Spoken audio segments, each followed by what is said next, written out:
Dear friends in Christ, on behalf of the Diocese of Matabeleland, and indeed on my own behalf, I greet you well, fellow pilgrims. Thank you for the opportunity given to me by the Diocese of Southwark to greet and encourage friends.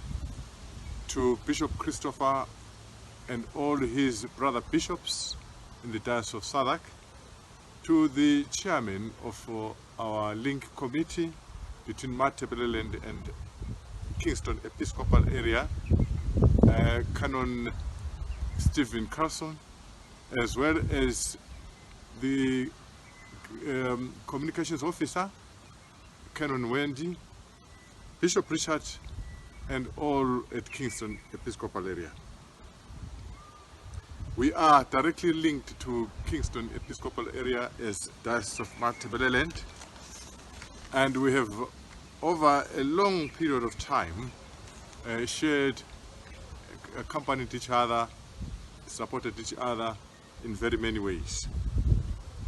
I am Bishop Cleophas Lunga, the current Bishop of Matabeleland in Zimbabwe. The nearest parish from the cathedral is about 3 kilometers in the city of Bulawayo, and the furthest within the city would be no more than 10 kilometers. Rural parishes are difficult to reach. The furthest rural parish is 500 kilometers from the cathedral, and these rural parishes are sparsely populated. Effective ministry here means reaching out to those in remote areas, to deliver programs of clean water, programs to fight malaria, to fight poverty, to improve and develop livelihoods for food security. It also involves sharing of knowledge, education, but also knowledge about other diseases and other issues like climate change. It involves sharing skills and resources. Fieldwork here also means that one has to travel long distances. And as a leader myself, I always remind friends and fellow Christians that although we seem to be leaving home in the sense that what we used to do, we are no longer able to do, in that life has to be lived, even in these difficult and different circumstances. Life is still life. We may seem to be moving from home, but gradually we will be back, and perhaps even past home, in order to make a U-turn back home.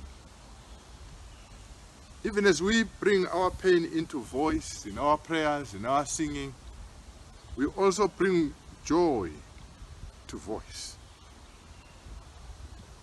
For he said, and we are mindful that when we were still far off, he came to meet us and brought us home. In his love, we will travel to the state of recovery. There we will want to be our best selves, to remember each year as a festival in his honor. This is the time to make a promise that when this is over, we want to be our best selves, knowing that God himself is the keeper of promises.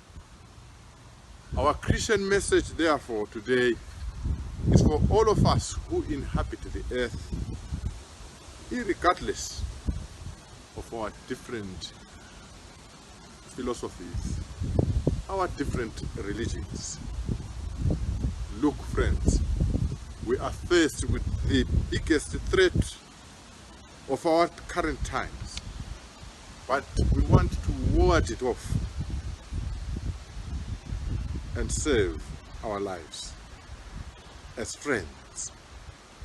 And so we can't do this on our own. We need God's grace. Now our living becomes more precious than the lives we thought we had. We recognize that we are all members of the human race.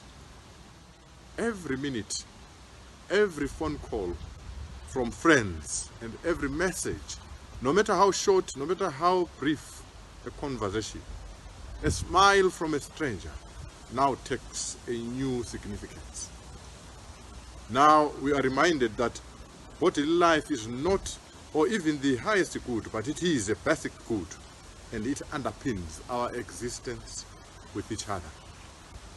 Life is important, life is precious, and there is no rehearsal but one opportunity to get it right for each individual, for each community, for each society, and for the whole world. These exceptional circumstances provide a basis upon which to reflect seriously as theologians, as scientists, as doctors, as economists, as politicians. If this does not alter the world anew, then what will? Friends, be safe only in His care. And once again, thank you so much for the opportunity. May the Lord continue to bless us all. I thank you.